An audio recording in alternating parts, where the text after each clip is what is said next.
4주차 강의 기본권, 분양권 기초 강의 시작하겠습니다. 먼저 용어부터 알아볼게요.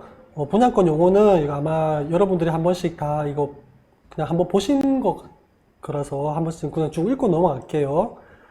보통 새 아파트는 신축이라 부르고요.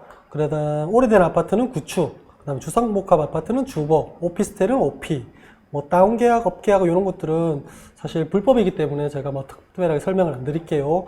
계약서에 실제 가격보다 낮게 신고되면 다운, 계약서에 실제 가격보다 높게 신고되면 업, 이건 불법입니다. 그 다음에 몬테크는 실제로 거주를 이제 오를 때까지 버티는 것을 이제 몬테크를 하고요. 그 다음에 역인근에 있는 아파트를 역세권이라고 합니다. 그 다음에 숲인근 자연 친화적인 아파트를 숲세권이라고 하고요. 학교거나 이제 학원가가 밀집되어 있는 아파트를 이제 학세권이라고 부릅니다. 그리고 단지 내 초등학교를 품고 있는 아파트를 조품화라고 하고요. 그 다음에 이제 쇼핑몰 인근에 있는 아파트를 몰세권 혹은 백세권이라고 합니다.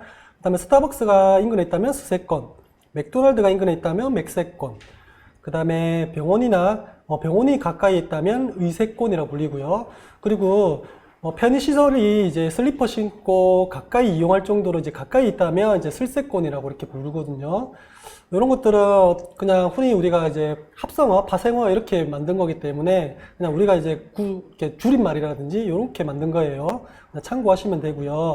이제 분양권과 관련된 이제 용어 중에 특공이라는 게 있어요. 요거는 이제 특별 공급을 일컫는 거고요. 그 다음에 일반 분양은 1분이라고 부르고, 당첨자 발표는 당발, 예비 당첨은 예당, 중도금 대출은 중대, 그 다음에 주택담보대출은 주담대라고 부르고요. 흔히 말하는 프리미엄을 P라고 부릅니다. 그리고 초반 프리미엄은 그냥 초피, 프리미엄 없으면 이제 무피, 마이너스 프리미엄이면 마피 이렇게 되어 있어요. 근데 이제 플러스 프리미엄은 뭘까요? 그냥 일반적인 프리미엄을 플러스 프리미엄을 이제 일반 P라고 부릅니다. 그리고 주택이 공급되는 지역을 이제 당해라고 하기도 하고요. 그 다음에 동호수 발표 전 특별 공급에 당첨된 분양권을 이제 물딱지라고 이렇게 부릅니다. 그냥 이 용어는 우리가 그냥 한 번씩 들어본 거기 때문에 한 번씩 그냥 쑥 훑어보면 될 것 같아요. 그리고 이 RR이라고 이렇게 나와 있는데 이것은 로얄의 이제 이니셜이고 흔히 말하면 R이 두 개 있으면 로얄동, 로얄층을 얘기합니다. 그럼 세 개는 로얄동, 로얄층, 로얄라인. 그리고 RROV라고 되어 있는데 발음 좀 괜찮았죠? OV는 뭐냐면 이제 오션 뷰를 이렇게 얘기하는 거고요. LV는 뭐냐면 이제 레이크 뷰. 그 다음에 RV는 리버 뷰라고 해요. 요즘은 이제 예전과 다르게 조망권 아파트를 굉장히 좀 선호하는 시대가 되었잖아요. 그래서 이렇게 오션, 바다가 보이는 오션 뷰, 그 다음에 강이 보이는 레이크 뷰, 호수 뷰, 이런 것들을 이제 좀 줄여서 이렇게 부르기도 합니다. 그리고 이제 못난이 같은 경우는 좋지 않은 단지, 동, 층, 라인, 이 전부를 통틀어서 그냥 못난이라고 이렇게 부르고 있고요. 그 다음에 모델하우스는 모하라고 이렇게 줄여서 부르고, 자선은 우리가 보통 이제 대출이나 이런 거 할 때 서명을 많이 하잖아요. 자기 서명을 할 때 자서한다 이렇게 부르거든요. 그리고 줍줍은 이제 미계약, 미분양의 자녀 세대를 이제 일컫는 얘기고요. 영끌은 이제 영혼까지 끌어모아서 투자한다 해서 이제 영끌이라고 합니다. 그 다음에 떴다방은 이동식 불법 중개업소를 이제 떴다방이라고 부릅니다. 우리 보통 이제 모델하우스 이런 데 가면 이제 아주머니들이 이렇게 명함 같은 거 막 잔뜩 이렇게 지어주죠. 그런 분들 이제 당첨 몇 동 몇 호에 됐니? 그 다음에 팔 거니? 이렇게 물어보잖아요. 이런 분들은 이제 떴다방 아줌마들 이렇게 부르거든요. 이것도 불법입니다. 야장은 이제 당첨자 발표일에 열리는 장, 이래서 야장이라고 부르고요. 사전점검은 이제 준공전 입주 예정자들이 집 상태를 이제 점검하는데 보통 이제 입주하기 한 2, 3개월 전에 사전점검을 이제 한다고 이렇게 안내가 온단 말이에요. 그때 입주 예정자들은 가서 사전점검을 합니다. 그리고 요거는 이제 사자성어를 조금 이렇게 만드는 이제 그런 용어인데, 청피무사. 청약은 무슨 피 주고 그냥 사. 이런 용어고요. 준무피사. 줍줍은 무슨 그냥 피 주고 사. 그 다음에 선당 후곰. 일단 당첨되고 나서 나중에 고민하자. 이런 그런 뜻이고요. 다다익등. 등기는 많을수록 좋다. 그 다음에 거거익평. 아파트 평수는 넓을수록 좋다. 라는 그런 뜻이고요. 타고판저는 이제 타워형 고층은 판상형 저층을 이긴다. 이거 사실 옛날 말이거든요. 예전에는 이제 판상형이 이제 주를 이루는 아파트 시절 때는 타워형보다는 판상형이 가격이 좀 더 비쌌어요. 근데 요즘은 이제 조망이라든지 특별한 이렇게 외관 설계 이런 것들이 아파트가 좀 많다 보니까 사실 타워형 아파트가 비싼 게 좀 많아요. 요즘은 판상형보다. 근데 이거는 옛날 말이긴데 한데 이런 것들이 있다. 이런 거 좀 아시면 될 것 같고, 대팔, 대사, 그냥 대충 팔고 대충 사, 제재 분가, 재건축, 재개발, 분양권, 뭐 가자 이렇게 되어 있는데, 그냥 이것들은 그냥 뭐 좀 웃자고 이렇게 만든 얘기니까 그냥 참고만 하시면 될 것 같습니다.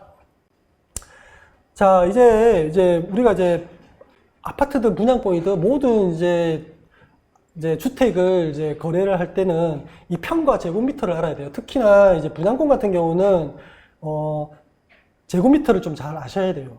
실제로 우리나라에서는 이제 이제 법적으로 이제 규격을 정해놓는데 이게 제곱미터로 규격을 정해놨거든요. 근데 우리가 보통 분양 공고라든지 이런 걸 보면 평도 같이 되어 있잖아요. 이제 그런 거는 이제 알기 쉽게 같이 그냥 넣어주는 거거든요. 실제로는 이제 법적으로는 제곱미터를 쓰게 되어 있고요. 그래서 제곱미터랑 평이랑 어떻게 다른지 이거 좀 구분하셔야 돼요. 한 평은 약 3.3 제곱미터다 이렇게 아시면 될 것 같고요. 그 다음에 1제곱미터는 약 0.3평 정도다 이렇게 좀 아셔야 돼요. 그리고 우리가 보통 이제 공고문을 보면 이제 공급 면적 이렇게 나오잖아요. 여기 오른쪽 그림을 보시면 이제 공급 면적은 전용 면적 더하기 주거 공용 면적이다 이렇게 나와 있잖아요. 그럼 전용 면적은 뭐냐? 흔히 말하는 우리가 아파트에 엘리베이터를 타고 복도를 지나서 현관문을 딱 들어서는 그 순간부터 전용 면적이라고 보시면 돼요. 실제로 내가 오로지 내가 주거하는 생활, 그 공간 자체를 그러니까 전용 면적이라 보시면 됩니다. 그럼 주거 공용 면적은 뭐냐? 오른쪽 보세요. 이 아파트 계단, 복도, 뭐 엘리베이터 이런 것들을 이제 같이 쓰는 면적을 이제 공용 면적이라고 합니다. 그래서 공급 면적은 전용 면적 더하기 주거 공용 면적이다 이렇게 아시면 되고요. 그리고 계약 면적은 뭐냐? 계약 면적은 이 공급 면적에 우리가 단지를 크게 보면 뭐 경로당도 있을 거고 노인정도 있을 거고 노인정이랑 경로당 비슷하겠네. 관리사무소도 있을 거고 그리고 커뮤니티 센터도 있을 거고 그리고 화단도 있을 거고 뭐 지나가는 도로도 길도 있을 거잖아요. 이런 단지를 크게 봤을 때 공용 면적을 이제 더한 것을 이제 계약 면적이라고 합니다. 그러면 서비스 면적은 뭐냐? 원래 서비스 면적은 우리가 흔히 말하는 베란다. 이것을 이제 원래 명칭은 발코니예요. 발코니를 그냥 서비스 면적으로 이렇게 공급을 해 주는 거예요. 그래서 서비스 면적을 그냥 그대로 놔두면 베란다 이렇게 될 거고, 요즘은 확장을 많이 하죠. 근데 이 서비스 면적은 우리 공급 면적에 포함이 되지 않는다라는 것을 아시면 될 것 같아요. 그래서 우리가 실제로 쓰는 면적은 주거에서 오로지 쓰는 면적은 전용 면적이다.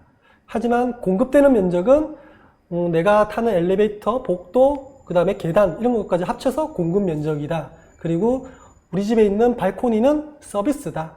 면적이 포함되지 않는다라고 하시면 될 것 같아요.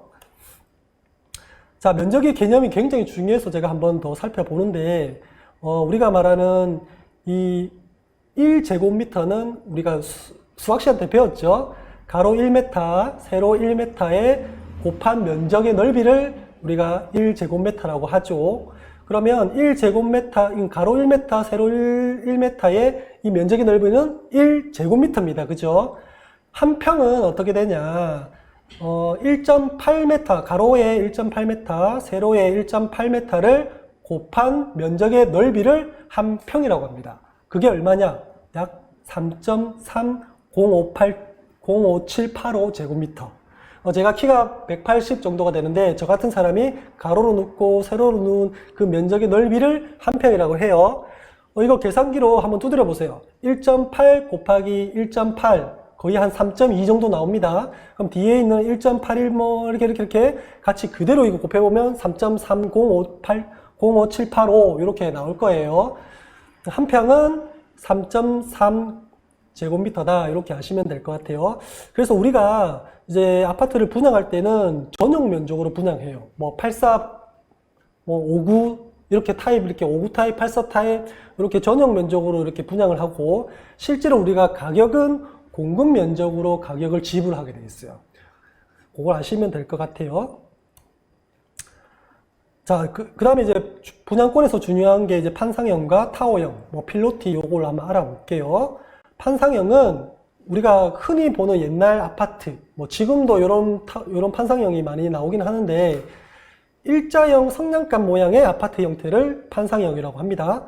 장점을 한번 볼게요. 장점은 남양 배치로 일조량이 굉장히 풍부한 장점이 있고요. 서비스 면적을 넓게 펼칠 수 있어요. 가로로 이렇게 쭉 하다 보니까 방 개수라든지 이런 것들이 이제 우리가 발코니가 들어가잖아요. 그런 것들이 이제 서비스 면적으로 들어가니까 그 면적을 넓게 설계할 수 있고, 그 다음에 이제 구조 뽑기가 쉽고, 우리가 평소에 생활하던 그런 습관이 있다 보니까 동선이 좋아요. 우리가 생활하던. 그리고 건축비가 상대적으로 저렴하다는 장점이 있고, 단점은 외관이 너무 단조롭죠. 그죠? 그래서 단조로운 느낌이 있고, 그 다음에 동간 거리에 따라 일조량이 좀 영향도 있고, 조망에도 영향이 미칠 수가 있다. 그리고 또 이렇게 정사각형 모양이 굉장히 좀, 그러니까 판상형에서는 제일 최적화된 상태다 보니까 용적률을 최대한 활용하기가 어려운 단점이 있어요. 대신에 이제 타워형으로 한번 반대로 한번 보면, 판상형과 다르게 이제 기역자 모양, 혹은 니은자 모양, 미음자, Y자, 이런 다양한 형태의 세련된 모양의 형태의 아파트를 이제 우리가 타워형이라고 해요. 이런 것들은 뭐 어떻게 뭐 정형화된 건 아니고 설계에 따라서 다 달라지기 때문에 모양이 다 다를 수 있습니다.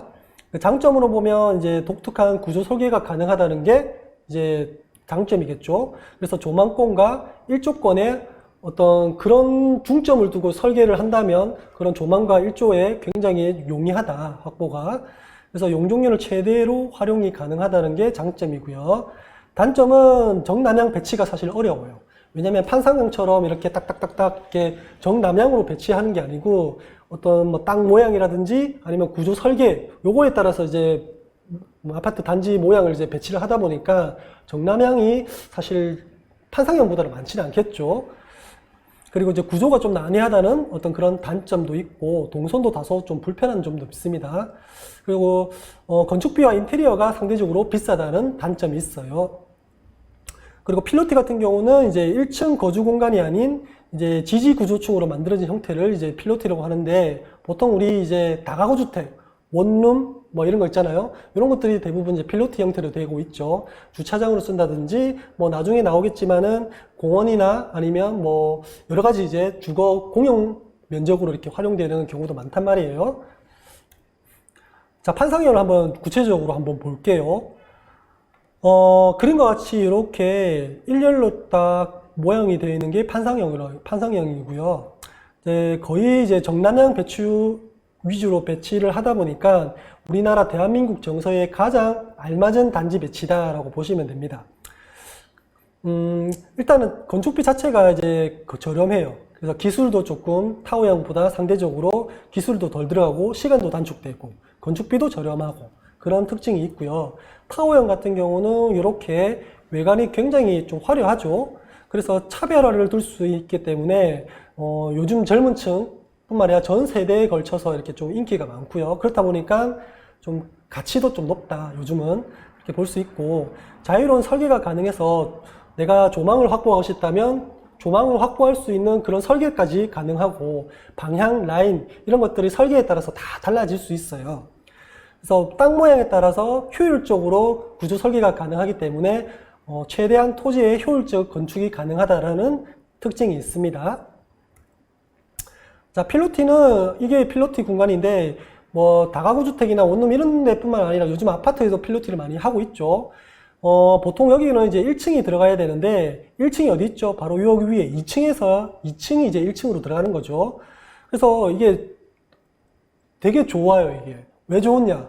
흔히 말하는 이제 자녀를 둔, 특히나 이제 아들의 자녀를 둔 이제 젊은 부부들에 되게 좋죠. 왜냐면 이런 층간소음들이 요즘은 문제가 되게 많이 되잖아요. 그런 애들이 뛰어도 여기는 이제 세대가 거주하는 공간이 아니기 때문에 이제 막 뛰어도 괜찮단 말이에요. 그래서 이제 그런 필로티 구조를 또 선호하는 분들이 되게 많아요. 그래서 여기는 지금 뭐 이게 왔다 갔다 해서 정원이나 이제 그런 공간을 사용하고 있는데 쉼터라든지 아니면 정원 혹은 경비실로도 이용하는 그런 아파트 단지도 있거든요. 그래서 필로티의 1층, 1층 같은 2층 같은 1층이죠. 이런 것들도 있다.